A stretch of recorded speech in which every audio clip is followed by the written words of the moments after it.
Bonsoir tout le monde, ici Mick Lauzon sur le front pour le bonnet des Patriotes. Nous sommes présentement au métro Jean Talon à Montréal pour venir faire un reportage sur la commémoration du tragique attentat de Québec au Centre culturel islamique de Québec le 29 janvier 2017 où un jeune homme est rentré armé d'une carabine et a tué 6 musulmans pratiquants de cette mosquée-là, des citoyens de la ville de Québec. Donc les gens sont venus faire une minute de silence, se souvenir des morts et en même temps se recueillir contre la haine et la violence à l'égard des musulmans.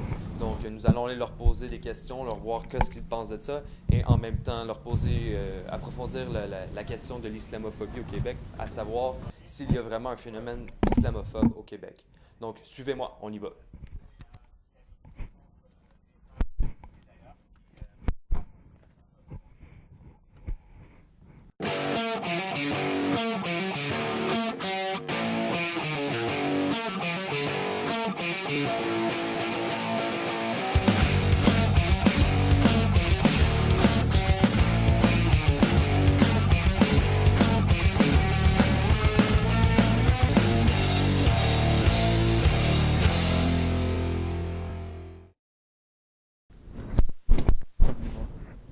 Bonsoir. Pourquoi vous êtes ici ce soir?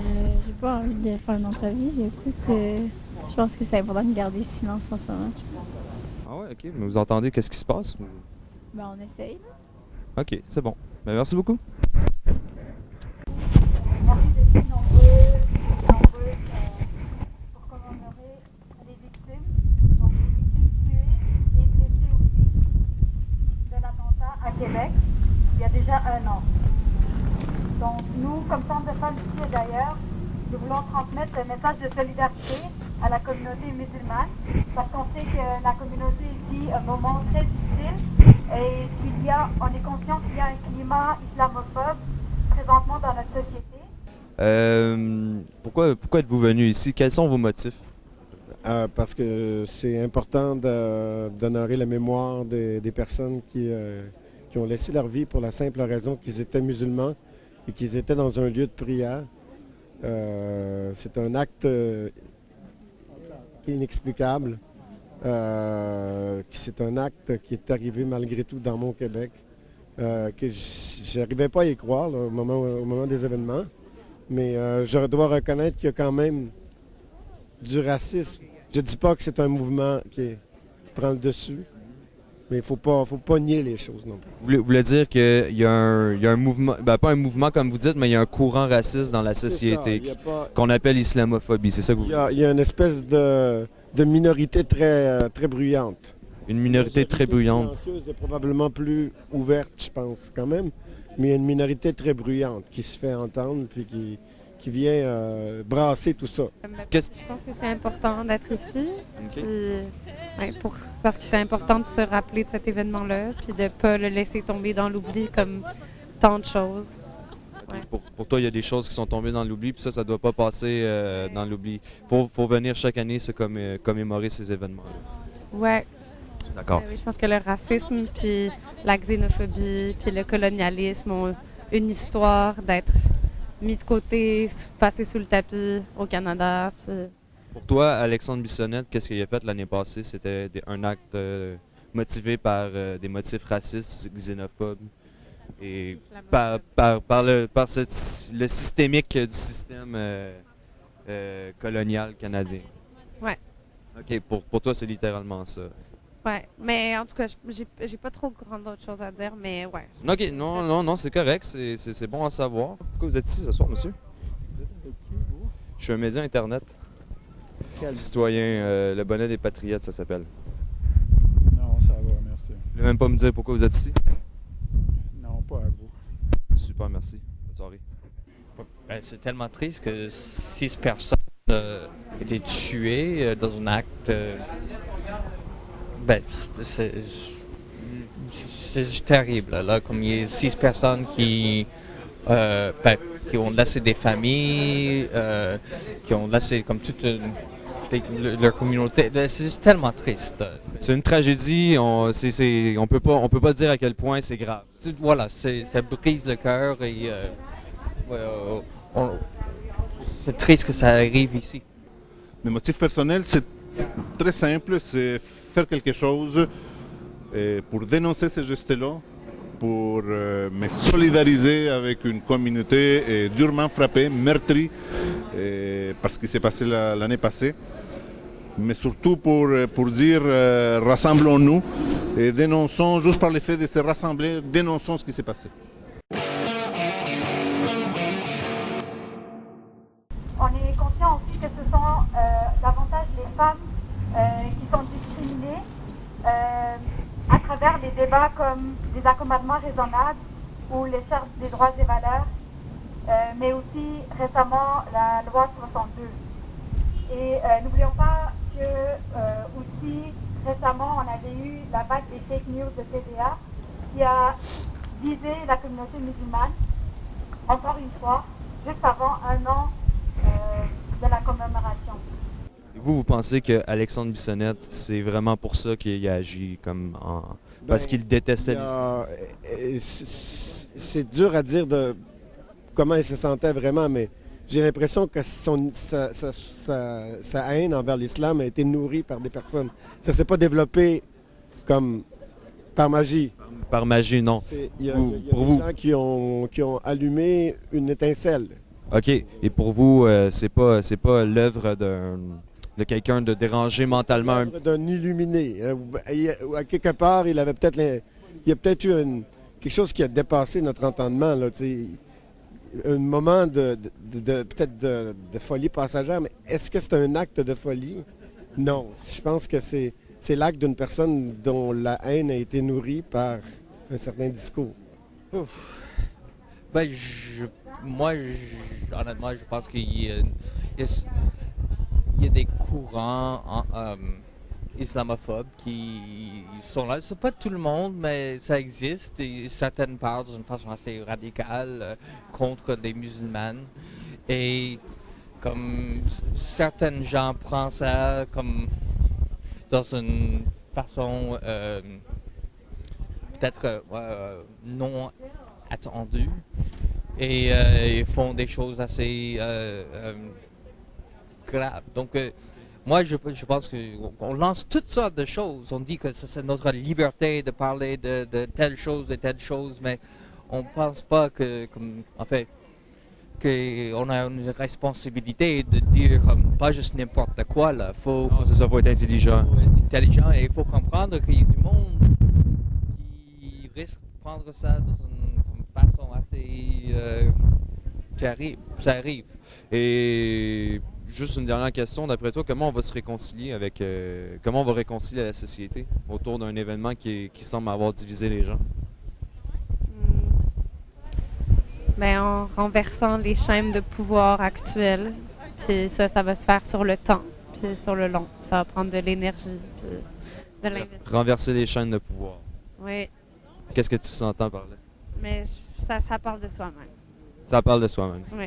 Et pour vous, est-ce que le geste qui a été commis avec l'intention avec des intentions racistes? Est-ce que ça a été motivé par la haine, la xénophobie ou l'islamophobie comme on la nomme aujourd'hui?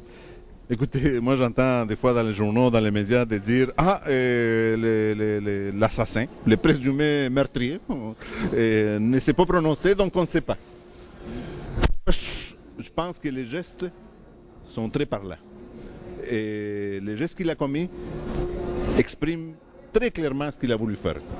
Il n'a pas voulu tuer des Kurdes, des femmes comme l'a fait Marc Lépine lors du massacre de Polytechnique.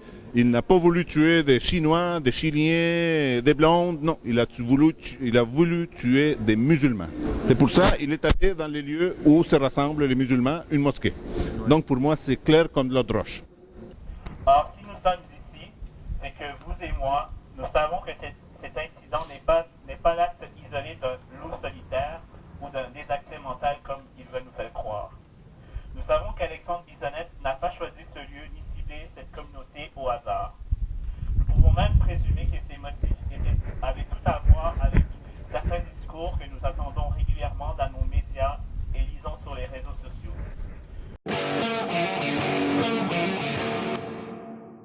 Là, on ne sait pas encore qu'est-ce quels sont ses vrais motifs? On va les connaître dans les prochaines semaines. Vous vous attendez à ce que ça soit comme vous l'avez expliqué dans le... Je ne veux pas m'exprimer sur Non, pas de spéculation. spéculation. Puis en même temps, je veux pas faire œuvre de justice parce que moi, je pense... même si notre système de justice n'est pas parfait, il faut lui laisser Le rôle. le rôle de s'exprimer. Et, mais je crois que c'est important de spécifier qu'il y a de la haine, il y a de la haine, il y a du racisme. Puis il faut dénoncer ça. Et vous, avez-vous déjà été témoin d'actes racistes ou connaissez-vous des gens qui ont été témoins d'actes racistes ou qui en ont subi? Ben, Particulièrement les musulmans. je connais des musulmanes qui ont comme vécu des actes racistes, oui. Oui. Oui. Est-ce qu'il y a un exemple qui revient souvent, un cas de racisme, vraiment, vous dites, ça revient? Ben, comme anti-musulmane ou ben, comme le classique, Oh, oui, non, c'est ça. comme c'est islamophobe, voilà. Ben, c'est toujours une question de la voile, là, comme des gens qui crient près des femmes comme qui portent la voile. Et d'après vous, est-ce qu'il y a un courant de fond dans la société québécoise islamophobe ou est-ce que vous avez déjà été témoin d'actes islamophobes ou quoi que ce soit comme ça?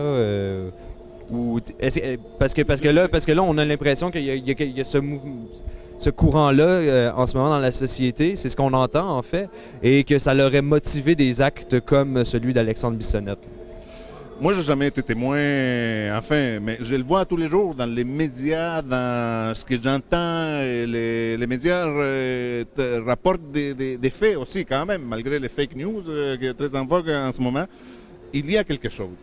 Il y a un sentiment, une montée d'un sentiment de haine envers une communauté bien précise, la communauté arabo-musulmane. Oui. Et il y a un courant de fond. Et je l'ai dit tantôt lorsque j'ai pris la parole, le Québec n'est pas raciste, entendons-nous.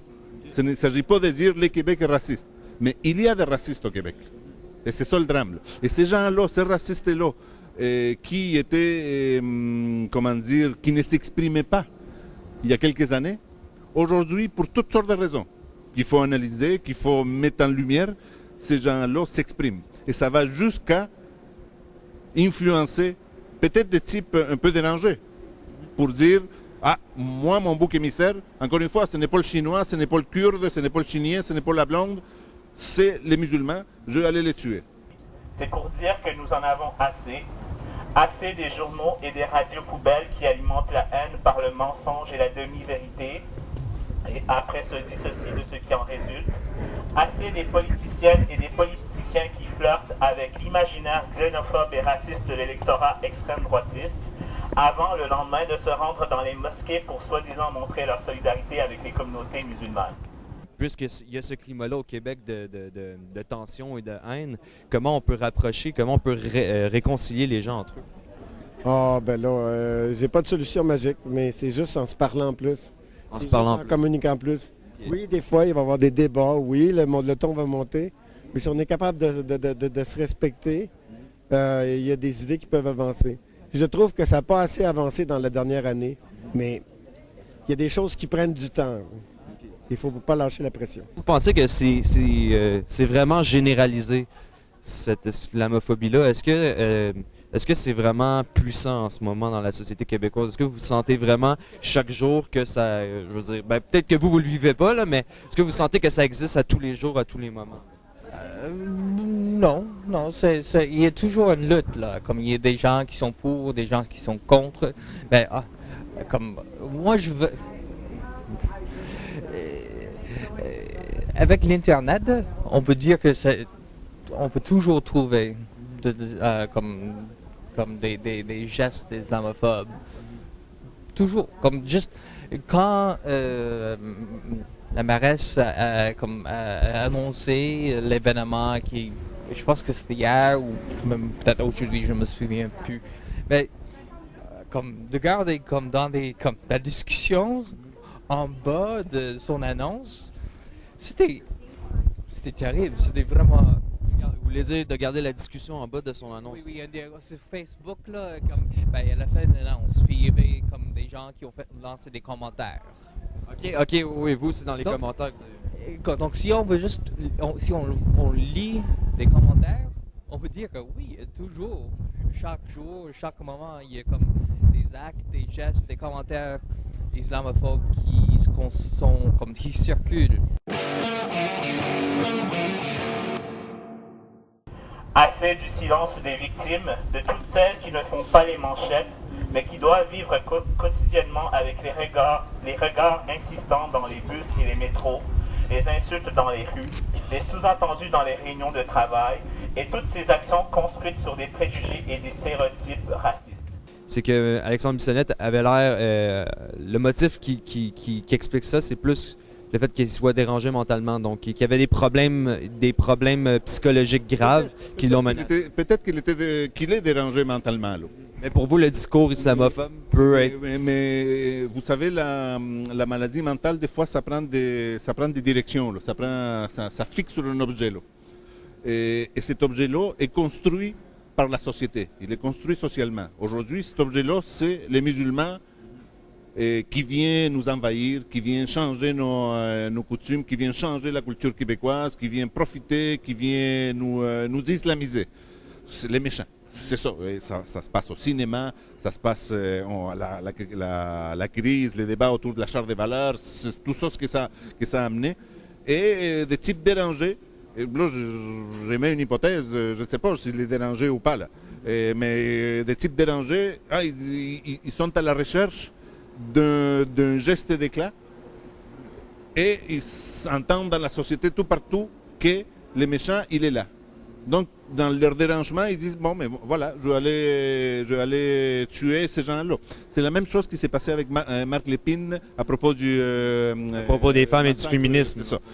Les grands débats de la société, est-ce que c'était un crime isolé, d'un dérangé, ou c'était un crime haineux envers les femmes?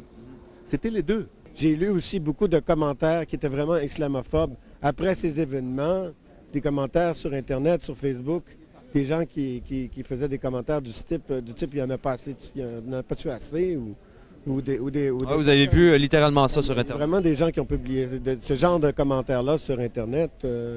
Pour vous, est-ce que... C'est sûr que sur Internet, les gens se permettent de dire des choses énormes qu'ils ne diraient pas en personne souvent. Alors, on voit qu'il y a un climat qui règne. Puis, j'ai pas été témoin directement, mais c'est certain que si j'étais témoin, je ne laisserais pas ça arriver sans intervenir. J'essaierais d'être respectueux, mais je dirais, cette personne-là avec qui vous êtes raciste, elle est de son plein droit ici. Vous devez la respecter comme être humain. Je me prononcerai de façon le plus pacifiste possible contre le racisme tout le temps. Il y a des gens en tout cas, il y a des gens sur Internet qui vont, ils vont tomber sur des informations sur telle mosquée, il y a des agents radicaux, des choses comme ça. Et là, ça les nourrit. Et là, après ça, ils vont voir les politiciens être avec peut-être des discours un peu plus déconnectés par rapport à la réalité des Québécois. Puis là, j'ai l'impression que c'est ça, là. On dirait qu'on a deux côtés qui se parlent plus, là, dans le fond, puis les politiciens reprennent un peu de ça aussi. Moi, on a tous vu des films où il y a des gens qui entrent au pays, qui sortent du pays. Donc, on sait tous que il y a des fantasmes qui existent et il y a des choses qui existent. Et il y a la possibilité qu'il y a des tueurs qui font des massacres ici et là. Mais est-ce que vous êtes sûr que ça n'existe pas au Québec? Moi, je ne veux pas dire que chaque Québécois est islamophobe, qui est prêt à faire un massacre, comme je suis prêt à dire que, honnêtement, là, de décider que, comme on faut peur des immigrants, parce que peut-être il y en a un qui va tuer. Honnêtement, là. D'après vous, est-ce que les gens qui ont peur, qui développent ce discours haineux-là, ont de véritables raisons de le penser ou c'est complètement de la fabulation? Parce qu'on sait. De qui vous parlez, là, Non, mais ce que je veux dire, c'est qu'il y a des enquêtes de la GRC qui prouvent que dans certaines mosquées, il y a des agents de radicalisation. Les gens tombent, ça tombe dans les nouvelles, les gens tombent là-dessus, ils disent « Ah, voilà, je sais qu'il y a des musulmans qui sont radicaux, donc l'islam est un danger pour le Québec. » Est-ce que vous trouvez que je veux dire, c'est quand même un point dans la balance qui explique pourquoi il y a autant un gros courant comme ça de xénophobie ou de haine au Québec. Écoutez, c'est beaucoup plus vaste que ça. Il y a un contexte sociopolitique mondial. Il y a eu l'invasion des États-Unis de l'Irak, complètement arbitraire, impérialiste, matamor, 2 fois même. Là. Puis là, beaucoup de problèmes de la société du monde entier là, sont concentrés, sont causés par cette invasion-là. Il y a eu les attentats supposément faits par Ben Laden en 2001 à New York. Ouais. Il y a toute une situation mondiale qui fait en sorte que les musulmans sont désignés comme les principaux problèmes pour toutes sortes de choses. Les musulmans, alors qu'il y a des musulmans qui font du terrorisme, oui, c'est évident. Ce qui s'est passé en France récemment, c'est des radicalisés. Est-ce que ça existe à Montréal? Oui, ça peut exister, mais c'est vraiment très, très, très minoritaire. Est-ce qu'il y a des mosquées qui ont un discours un peu plus radical? Ça, je ne sais pas. Bon, mettons que oui, mais effectivement, mais c'est vraiment des aspects très, très, très minoritaires qu'on monte en épingle. Okay. Oui, je comprends ce que vous voulez dire. Épingle pour dénoncer non seulement une supposée radicalisation rampante de la société québécoise, qui pour moi n'existait pas, qui sont montés en épingle pour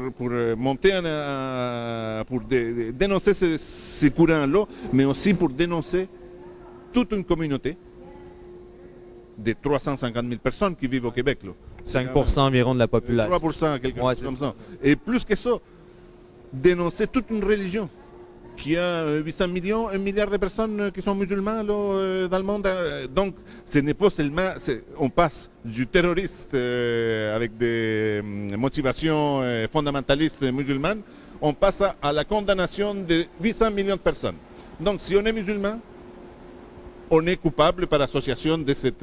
parce qu'il professe une religion qui suscite ces choses-là. C'est de l'extrapolation outrancière et politiquement motivée. Et moi, je trouve ça très dommage qu'on fasse ces raccourcis-là. C'est ça les fameux amalgames. Là.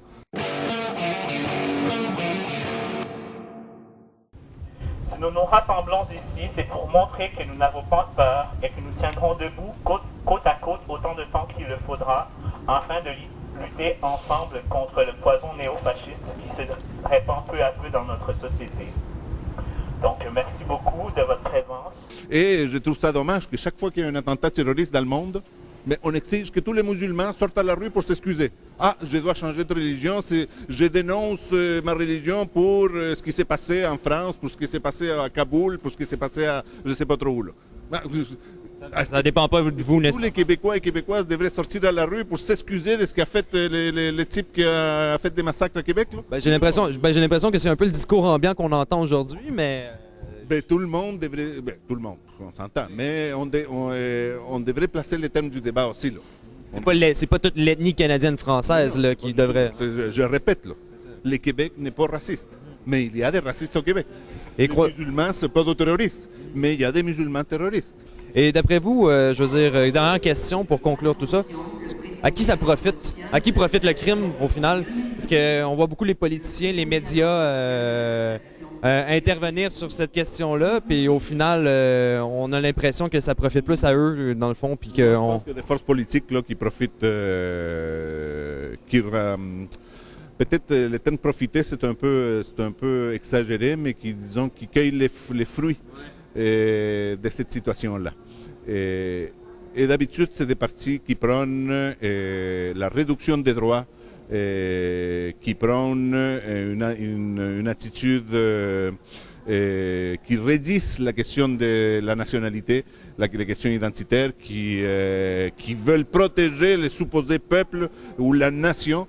C'est souvent des partis de droite qui profitent de cette situation-là. C'est malheureux à dire, mais voilà. Vous ne voulez pas les nommer?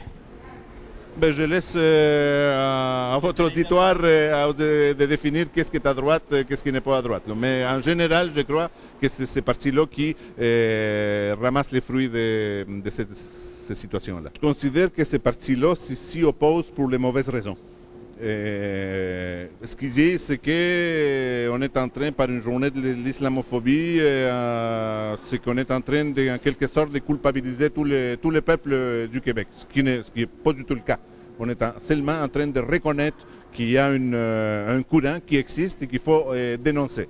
Ils disent aussi que le terme islamophobie est manipulé, instrumentalisé par l'Arabie saoudite.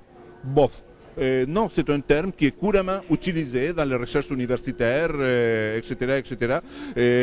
Non, ce n'est pas un terme... Oui, l'Arabie saoudite, peut-être qu'il tente d'instrumentaliser, mais on va pas s'empêcher d'utiliser un terme parce qu'il est utilisé par certains secteurs de la mauvaise façon. Moi, je pense qu'au fond, ces partis-là refusent de reconnaître et de voir la vérité en face et de reconnaître les vrais problèmes. Vous savez, pour qu'il y ait une véritable entente dans une société, là, pour qu'on passe à quelque chose, pour qu'il y ait une réconciliation, il faut tout d'abord la vérité.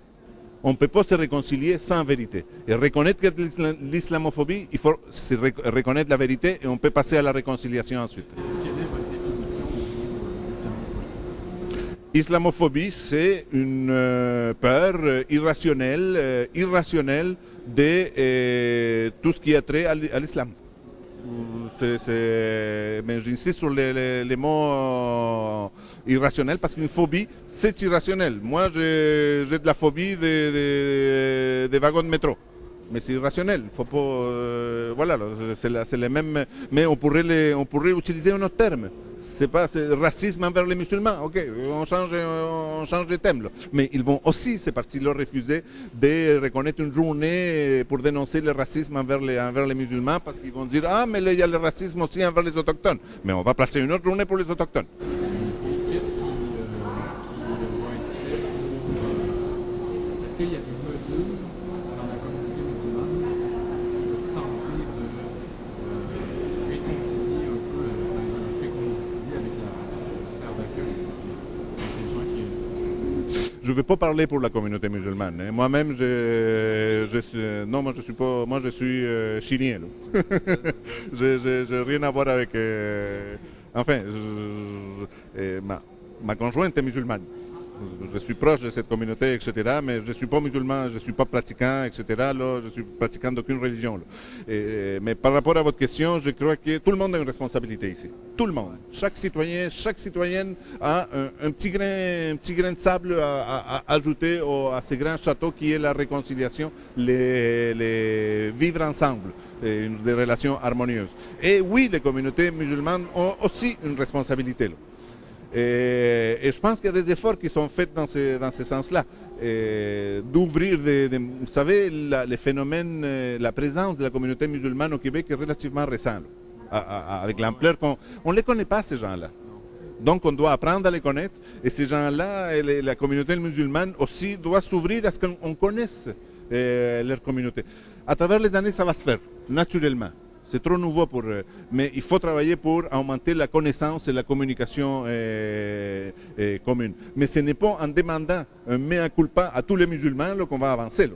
C'est un acte terroriste en disant ben là, toi, excuse-toi tout de suite parce que quelqu'un qui de ta religion a commis un acte terroriste. Non, l'autre, on est en train de dire que parce qu'il est musulman, il est complice. C'est pas comme ça qu'on va régler les choses. Tout le monde devrait faire partie de la nation québécoise. Il me semble. Il me semble. Ben, si on vit ici, moindrement, il faut participer à la vie civile. Voilà. Donc, si vous me dites, vous ne faites pas partie de la nation québécoise, mais là, j'ai un problème. Moi, avec mes différences, je participe du devenir de cette société-là. C'est la même chose des musulmans qui participent de la transformation de la société québécoise. Vous savez, dans 50 ans, là, le Québec va être complètement différent. La culture québécoise francophone va avoir changé. Le français va rester là. Bon, avec des hauts, des bas, etc. Les Français, pour moi, est trop fort pour qu'ils disparaissent. Moi, je n'adhère pas à la culture de la peur. Vous ne sentez pas une anglicisation de Montréal? Vous, ça fait combien de temps que vous vivez à Montréal? Ça fait quelques décennies. Oui, ça parle beaucoup anglais à Montréal. Ouais. Vous ne sentez pas qu'il y a un changement qui est en train de se passer? Je ne pourrais pas vous dire que je sens un changement qui est en train de se passer. C'est tout à fait, vous pouvez être en désaccord avec moi. Hein, ouais, mais il y a des statistiques qui prouvent le contraire. Là, oui, mais encore vous ouvrez les journaux, il y a des débats, oui, non, etc. etc. Et moi, je pense que l'anglais a toujours été fort à Montréal. Ça, c'est certain. Si vous voyez dans les années 50, Ça Montréal, fait c'était historique. anglophone. Là. Les francophones, c'était une minorité, même si c'était démographiquement une majorité, mais dans l'espace public, là, c'était une langue minoritaire. Est-ce qu'aujourd'hui, on revient à cette réalité-là? Je ne sais pas. C'est un sujet de débat entre scientifiques. Mais vous savez, ce que je vois tous les jours, par contre, c'est qu'on insiste beaucoup sur la nécessité que l'immigration soit francisée. 100% d'accord. 110% d'accord, comme dit l'émission. Mais d'un, il faut donner les moyens, parce que les moyens, selon moi, ne sont pas mis pour franciser correctement ces populations-là. Et deuxièmement, si vous cherchez de l'emploi à Montréal, là, je ne vais pas donner des chiffres, mais une partie substantielle des emplois, il faut parler anglais. Donc, vous avez l'immigrant francisé qui arrive ici francisé et qu'on l'a choisi justement parce qu'il parlait déjà français. Les Algériens, les Tunisiens, puis les Marocains. Ou les Sénégalais de l'Afrique francophone. Ils arrivent ici, puis voilà, ils commencent à chercher du travail. D'ailleurs, on ne reconnaît pas leur diplôme ni leurs compétences. Bon, premier problème. OK, on continue à chercher du travail. Parlez-vous anglais? Non. Donc, Dans le fond, au Québec, on serait mieux d'avoir une seule langue publique officielle. oui, mais l'anglais ne disparaîtra pas. Non, ça c'est sûr, mais on peut quand même essayer de renverser la donne. On peut essayer de renverser la donne, là. Mais là, je me pose des questions. Là. Ces gens-là, si on veut qu'ils travaillent, là, parce que, vous savez, si on n'a pas de travail, là, c'est dramatique. Là. D'un point de vue socio-économique, là, mais d'un point de vue psychologique, là, ça diminue les personnes, là, ça les dévalorise. Là. Parce que la personne ne parle pas anglais. C'est comme les francophones dans le temps là, qui ne pouvaient pas avoir accès à des postes de contremaître ou travailler tout court là, parce qu'ils ne parlaient pas anglais. Mais c'est dramatique. Donc, qu'est-ce qu'il faut faire? Comment renverser la tendance? Je ne le sais pas. Il y aurait peut-être... Il y a une autre alternative. C'est, si on donnait des cours d'anglais à ces gens-là, gros débat. J'en suis très conscient. Mais pendant ce temps-là, on a le problème. Là. On cherche de l'emploi, là. On t'a choisi parce que tu parles français, mais c'est parce que tu parles pas anglais. Il y a quand même le gouvernement au pouvoir qui laisse les choses aller. Là, il profite du statu quo. Puis, je le sais bien, on devrait trouver la façon d'appliquer de façon beaucoup plus efficacement la francisation ou l'effet français à Montréal en particulier, parce que ça se passe à Montréal, pour que les gens puissent travailler en n'ayant pas besoin d'apprendre l'anglais. Mais avant que ça change... Vous êtes pour ou contre l'immigration? Dans le sens où... est-ce que vous êtes pour plus d'immigration encore ou moins d'immigration? Bon. Dans un sens que si on continue dans cette voie-là, est-ce que... parce qu'on s'en va tout droit dans un mur, dans des conflits de la division... Plus d'immigration? Moi, je pense pas. Même pour les immigrants qui sont déjà ici. Il y a des problèmes pour les immigrants qui sont déjà ici, mais vous savez, l'immigrant, c'est pas juste l'immigrant qui arrive à l'aéroport, là, puis que 3 mois après, il y a de la misère à se trouver un emploi. Là. Non, le temps passe. Là. Et ces gens-là font des enfants. Ces enfants-là vont à l'école. Et ces enfants-là sont francisés à cause de la loi 101. Il faut le dire. Il ne faut pas juste s'arrêter à la première génération. Il faut voir ça au courant de plusieurs générations. Là. Donc, nous sommes à la conclusion de ce petit reportage du Bonnet des Patriotes avec Mick Lauzon, encore une fois. Donc, comment résumer la situation? Donc, les gens ici, c'est un peu des monsieur, madame, tout le monde qui sont venus. Beaucoup de jeunes qui sont venus se recueillir ensemble. On a eu le droit à, si vous voulez, une tribune libre pour les gens pour parler puis exprimer leurs sentiments, ce qui est une bonne chose de prendre la place publique pour s'exprimer. Mais le constat est généralisé. Les gens constatent de l'islamophobie, du racisme, de la xénophobie et comprennent que eux, c'est ce qui a motivé Alexandre Bissonnette à agir. Et on n'a pas eu vraiment d'exemple de racisme et de xénophobie très flagrant, mais on constate qu'il se passe des choses sur les réseaux sociaux et que les médias nourrissent une haine et un climat de tension sociale qui est pas très bon. Donc, toujours dans une critique du bonnet, je veux dire, les médias, ils foutent la merde, puis c'est un peu ça le problème.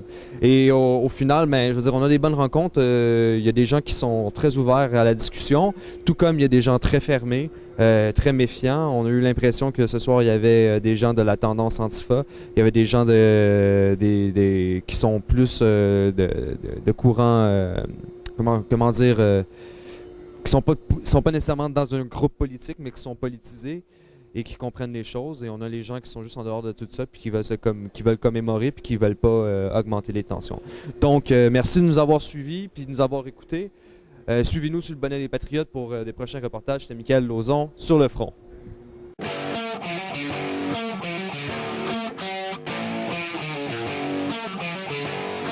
Thank you.